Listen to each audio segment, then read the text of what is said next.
Welcome to Play-by-Play Sports Broadcast Dallas Edition. I'm Chase Kosmetsky alongside with my co-host Ethan Woodson and Eli Irvin.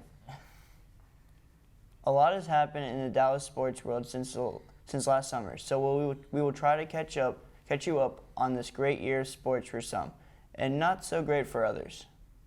Let's start with the not so great, the Dallas Mavericks, and Luka Doncic had high hopes heading into the season. They were coming off a top 4 finish in the West and even made it all the way to the Western Conference Finals before falling to the eventual champion Golden State Warriors. Many people were even picking Luka to grab his first MVP award before the season began. They started out the year pretty well, going 22-16 to heading into 2023. However, Doncic and company got off to a slow start in the new year and decided they needed a change to spark them in the second half of the season.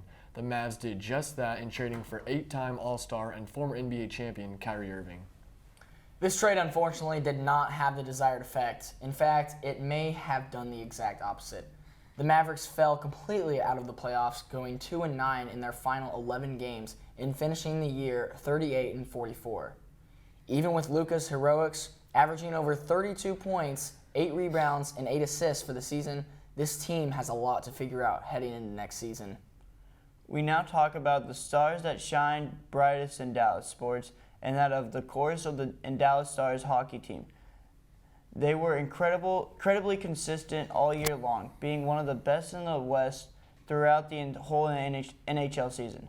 The Stars would finish only 1 point behind the reigning Stanley Cup champions Avalanche for first in the Central Division. They were led by superstar Jason Robinson, who led the team in both goals and assists, picking up the first 100-point season in team history along the way. The Stars looked primed to make a run to the Stanley Cup, defeating the Minnesota Wild in Round 1 and the Seattle Kraken in Round 2.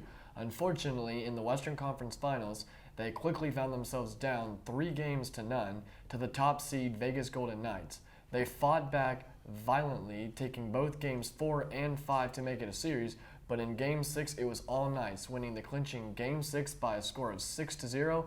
The future on the ice is bright as ever for the Stars. We'll see what next season brings. Finally, we had the two teams that play out in Arlington.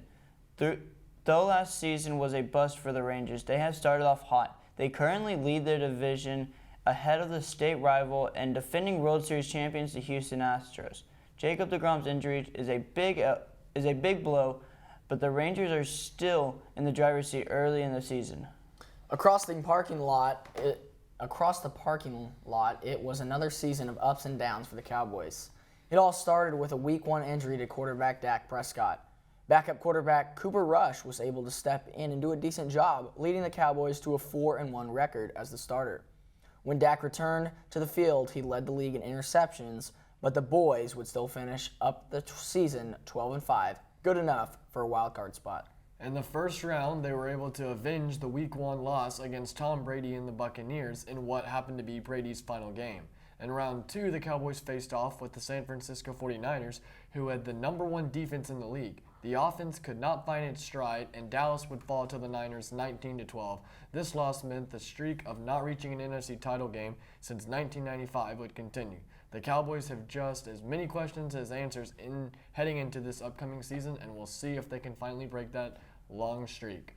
Well, that's all we have for today. For my co-hosts Ethan Woodson and Eli Irvin, I'm Chase Kosmetsky. This has been the Play-by-Play Sports Broadcast Dallas Edition. Thank you for watching.